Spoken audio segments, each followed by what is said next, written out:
terjadi perubahan ataupun penurunan fungsi ginjal.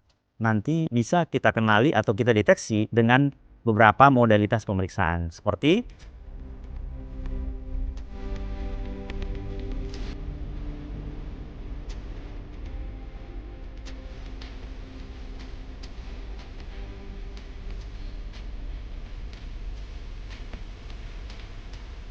gagal ginjal adalah suatu kondisi di mana terjadi perubahan ataupun penurunan fungsi ginjal. Biasanya kita kelompokkan menjadi dua bagian besar. Yang pertama adalah gangguan ginjal akut.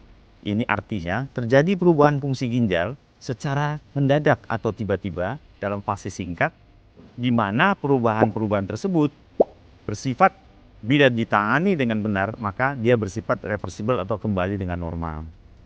Sedangkan untuk gangguan atau penyakit gagal ginjal kronis adalah suatu kondisi penurunan fungsi ginjal yang ditandai oleh adanya perubahan secara struktur anatomi dan juga secara perubahan fungsional.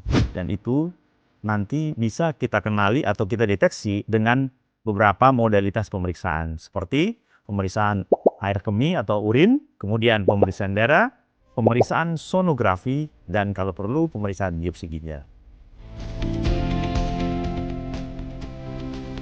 Misalnya kondisi pasien itu mulai terjadi perubahan-perubahan dari gangguan masalah makanan seperti mual, muntah. Kemudian sudah mulai ada perubahan-perubahan dalam tubuh pasien. Seperti kalau dilakukan dalam pemeriksaannya nanti ada perubahan peningkatan fungsi ginjal dan terjadi penurunan laju filtrasi glomerulus.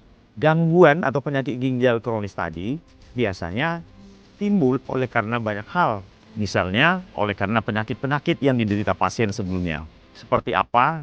Hipertensi atau tekanan darah tinggi, diabetes atau penyakit kencing manis atau sakit gula, kemudian gangguan-gangguan yang secara anatomi bisa mengakibatkan perubahan fungsi ginjal seperti batu saluran kemih, infeksi saluran kemih yang berulang, atau juga adanya kondisi-kondisi yang membuat terjadi kerusakan ginjal oleh karena masuknya suatu zat atau toksin ataupun zat-zat yang sangat mempengaruhi atau merusak ginjal yang timbul secara perlahan tanpa disadari pasien tadi.